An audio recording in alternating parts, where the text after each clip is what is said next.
colleges and film studios across America are reintroducing masks. Does this mean lockdowns and restrictions are back as one whistleblower claims? I hope so. They worked so well last time.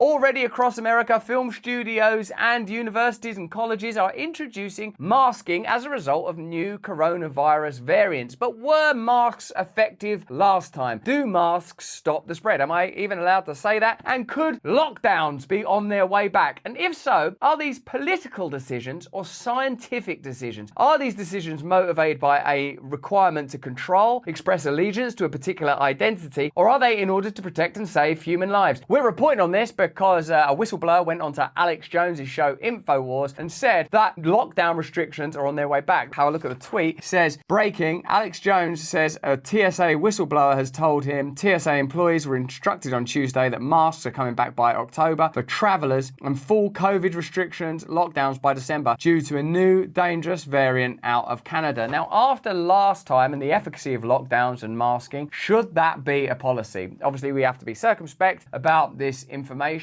But we've all had some pretty extraordinary experiences over the last couple of years of seeing peripheral, marginal, let's call them conspiratorial views entering into the mainstream. And many of the doubts a lot of people had have proved to be valid. So perhaps we have to take this seriously. Certainly people are already masking in universities and in certain areas of professional life. So let's have a look at the mainstream media reporting on this story. One Atlanta college is now reinstating a mask mandate. Yeah, so this is Morris Brown College announcing this decision on its Instagram account Sunday evening. And take a look at this post. It says it's because of the reports of positive cases among students. So for the next 2 weeks, all students and employees must wear a mask unless alone in their office.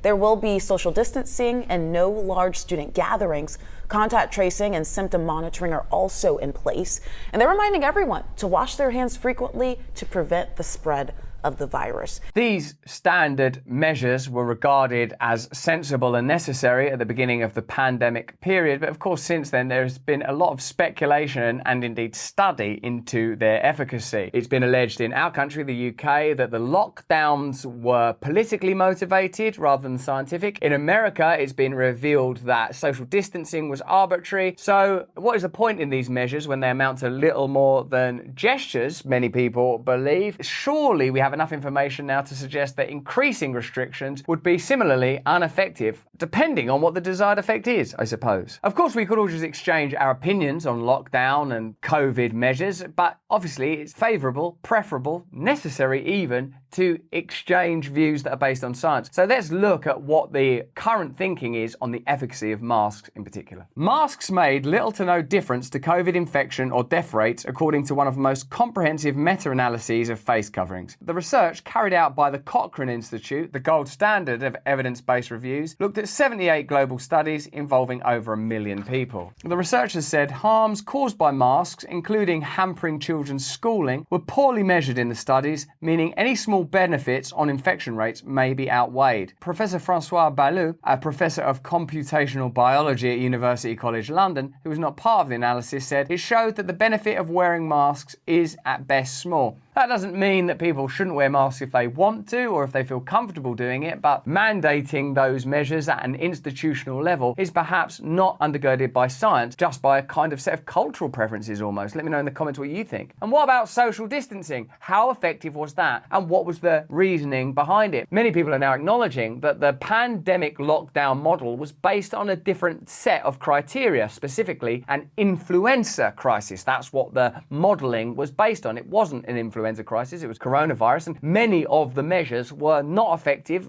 many of them were irrelevant. And when you start considering the impact on mental health, on economics, on other medical conditions like cancer, diabetes and heart conditions, it means that you have to bear all of this in mind, certainly before mandating lockdowns or restrictions at a national level. In December 2021, one of former President Trump's commissioners of the Food and Drug Administration, Dr. Scott Gottlieb, told CBS's Face the Nation the 6-foot social social distancing rule created to slow the spread of coronavirus was arbitrary and has decreased confidence in the pandemic response. That means they just came up with a number. We all saw Mandy Cohen say that the decisions to, for example, shut down the NFL were based on a consensus achieved by chatting to peers and colleagues in various states. When are you going to think about lightening up a mess? They're like, next Monday. I'm like, okay, next Monday. That's not the kind of scientific verification that we were told we were receiving. It's more just a bureaucratic consensus achieved between peers. What are you going to do? I'm going to do this. We're going to do that. Social distancing was similarly arbitrary. If something is not effective, what's the point in doing it? There's almost no point, except for any benefits you might imagine there are in being able to control society or control a population. Many people assume the rule traces to some old studies on the flu. What about these old studies? Yeah, they'll do. Which found droplets won't travel further than 6 feet, Gottlieb said. The 6 feet rule was probably the single costliest recommendation the CDC made, Gottlieb said, because the whole thing feels arbitrary and not science-based, which lowers public confidence. Now, I'd say public confidence is pretty low after the pandemic period, caused a lot of conflict, had a lot of detrimental secondary effects to the economy, to mental health, to addiction. The social costs were enormous. So what should we take into account before accepting further potential restrictions? Researchers say the costs of lockdown to society far outweighed the benefits and argue that they should be rejected out of hand. Lockdowns prevented just 0.2% of deaths in comparison with simply trusting people to do the right thing, a study from Johns Hopkins University suggests. That's before we include recent data that suggests that there was a 10% increase in deaths among children, adolescents, and young people from diseases of despair like addiction, because of obesity, and even because young people are taking their own lives to an unprecedented level. That means this time we have new data available when making decisions that affect the whole population. And to ignore that data would be, I would imagine, unscientific. Let me know in the comments if you agree. Scientists from Johns Hopkins University and Lund University examined almost 20,000 studies on measures taken to protect populations against COVID across the world and said their findings showed that the draconian measures had a negligible impact on COVID mortality and were a policy failure of gigantic proportions. While we can still discuss natural immunity, let's take a moment to dive into the subject before it becomes impossible to discuss it publicly. Immunity acquired from a COVID infection provides strong, lasting protection against the most severe outcomes of the illness, according to recently published information in The Lancet. Protection, experts say, that's on par with what's provided through 2 doses of an mRNA vaccine. The immunity generated from an infection was found to be at least as high, if not higher, than that provided by 2 doses of an mRNA vaccine, the authors wrote. I feel that very little that's been learned since the pandemic era suggests that we should repeat the measures that were undertaken last time. The measures themselves, whether it's masks, social distancing, or lockdowns, are all being questioned, along with many of the pharmacological interventionist methods that were also deployed. It seems that the impact of those measures are potentially worse than what they could potentially have prevented when it comes to other diseases, social conditions, and economics. And it appears that now what's required is a genuine reevaluation of what the response to any increase in coronavirus infections ought be. There's no doubt that it became heavily politicized, and wearing a mask or not wearing a mask came to be seen as a type of allegiance to a particular mindset. And I personally believe that's something we have to move beyond. We have to get to a position where we are genuinely able to look at science from across the spectrum, verify it independently, and come to conclusions based on that science. And in instances where it's been revealed that measures that were undertaken on the basis that they were scientifically verified when they in fact weren't, like lockdowns, like masks, like social distancing, like the shutting down of the entire economy, that for me is a suggestion that next time there is a pandemic, perhaps the most independent and necessary choices we could make are cynicism and skepticism, questioning authority and demanding reliable science that doesn't have in the background, in some murky room, financial imperatives. We're still questioning whether or not these pathogens came out of a laboratory or a wet market, with the former seeming more and more likely as time goes by. Until those questions are answered, I think there's a significant case for not marching back into the same mindset that we were in for the last couple of years. But that's just what I think. Let me know what you think in the chat. Until next time, stay free.